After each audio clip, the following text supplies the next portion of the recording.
guys, and welcome back to my channel.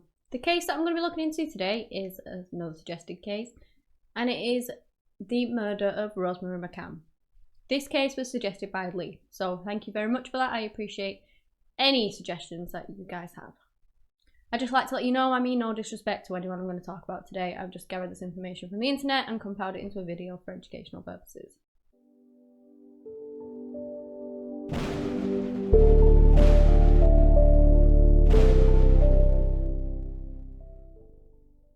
Rosemary McCann was born in 1991 and she lived with her mother, Josephine McCann, and she was one of 3 children.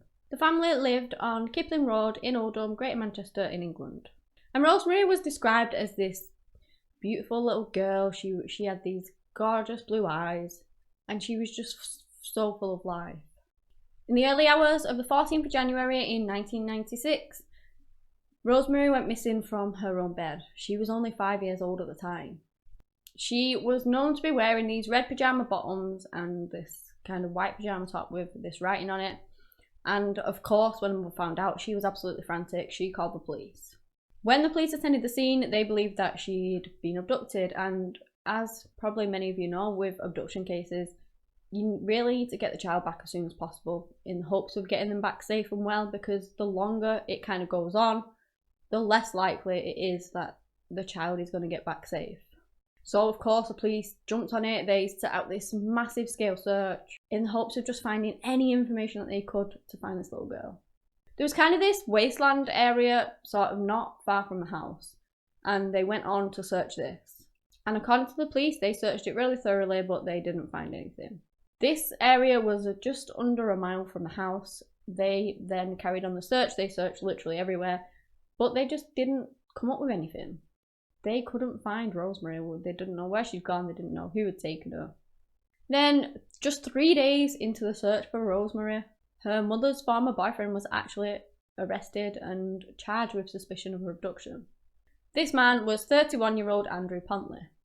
He actually worked as a DJ in a nearby pub, and earlier on he'd met with Josephine and he'd actually threatened to kill her. Going back to when Josephine actually met Andrew, it was in the autumn of 1995, and Andrew would actually live with Josephine and the children for 18 months. But the relationship deteriorated. He ended up being quite violent and this very jealous man, and so they did decide to split up. Even though they split up, they kept each other in their lives and they still saw each other and things like that, but it was described as a very turbulent relationship between them. Yes, okay, they weren't together anymore. It wasn't romantic or anything like that, but it seemed like it was still quite a toxic relationship as well, even though they weren't actually a couple. The search for Rosemary lasted a total of 7 weeks. They flew in the RAF personnel and mountain rescue teams, and they were just helping with the search. They went on to drain lakes and ponds, and they sent divers down just to scour the waters. Volunteers would go on to comb the nearby fields and the moors and the farmlands, just trying to find anything. Even the local police asked the public to search the garages, any outhouses they had, any parked cars, just in case she was in them. But unfortunately, they just couldn't find anything. So they decided to complete a second search of this wasteland that was close to Rosemary's home. This time they did a more detailed search.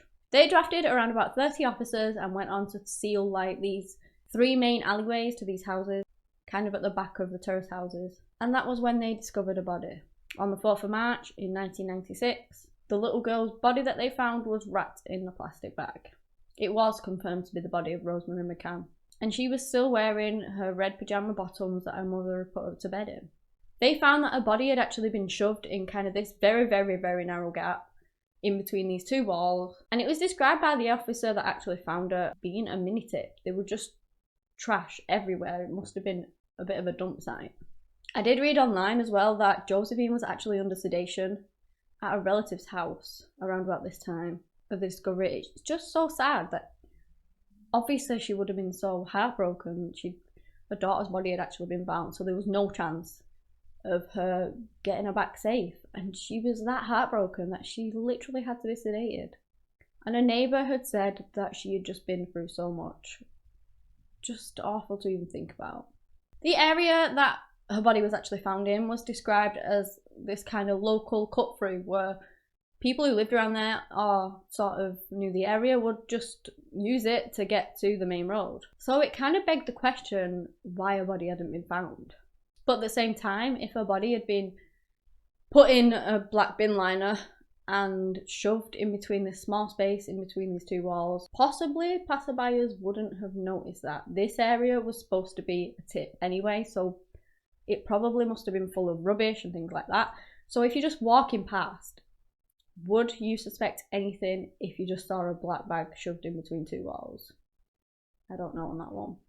But at the same time, how did the police not find it? Because they were actually looking for evidence, for a body, for anything. And they apparently scoured this area. So how did they not think to look at this black bag? And they actually got a lot of backlash about this as well. They searched for 7 weeks, searching that area extensively. And even a local said that there was a lot of police around the area and that it wasn't really that big of an area, and so the police must have made a mistake and someone must have not searched it properly. The police chief actually stated, though, you have to remember that this was a massive search and we were covering over 40 square miles. Another neighbour called Anne Watt went on to say that she believed that the police did a really good job and that they couldn't have done any more. The police went back to question Andrew once more. So when they actually found Rosemary's body, they initially couldn't really determine her cause of death, but they did eventually find out that it was strangulation. She had also been sexually assaulted. On the 14th of January in 1997, at the Manchester Crown Court, Andrew Pulteney pleaded not guilty to the abduction, rape and murder of Rosemary McCann. And the whole gruesome story came out. On the night of Rosemary's disappearance, Andrew and Josephine had arranged to meet at the Junction pub, which was where Andrew actually worked. She set off with a cousin, Martin Joyce, and his girlfriend, Victoria Shea, leaving her 2 children, Rosemary, who was 5 at the time, and her brother, who was 6, behind with the teenage babysitters. When she got there, she was confronted by Andrew, who was demanding to know where she'd been. He then said to her after she was leaving the pub, if you don't get home in 10 minutes, I'll be calling you, and if you're not there, you'll be sorry. So he was really, really threatening towards her. So they all arrived home and they found that her 2 children were just sleeping. She relieved the babysitters, off they went home, and they decided to carry on their night and drinking and going to the next door neighbour. So she left her front door closed, but it was unlocked. Just in case anyone needed anything or anything like that, she actually left it unlocked, and around to her neighbour she went. This neighbour was only a couple of doors down, and they continued their drinking there. At around 2:30 AM, she arrived back home to find that her daughter was missing. Andrew told the police that after leaving work that night, he went for a takeaway, and then he got a taxi home and went straight to bed. The courts didn't believe his story, because they just had so much evidence against him. He actually ordered a taxi from his own home at 12:16 AM, even though he said that he got a taxi home, so that just totally contradicts his story immediately, because he's saying that he got a taxi home and he went to bed, and now he's ordering a taxi from his house. Not only that, there was also a number of sightings from around Rosemary's home of Andrew with Rosemary, obviously in the early hours.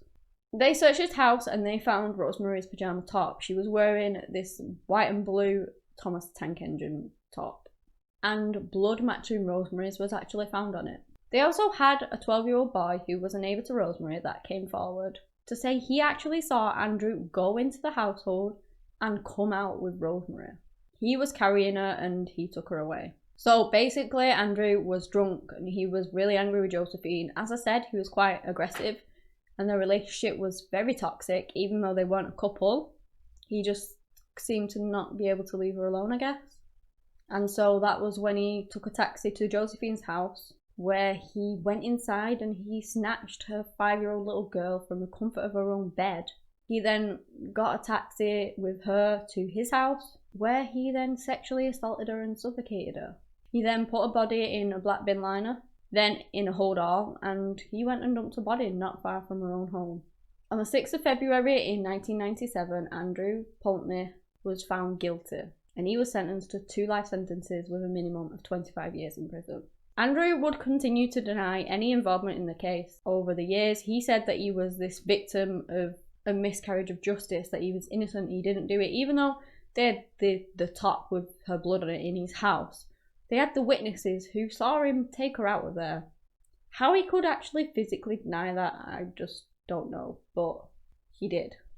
On the 3rd of May in 2005, Andrew Pulteney was discovered dead in his cell at Durham City's Franklin Prison. It was actually determined that he died of natural causes at the age of 40. This case was just really, really sad.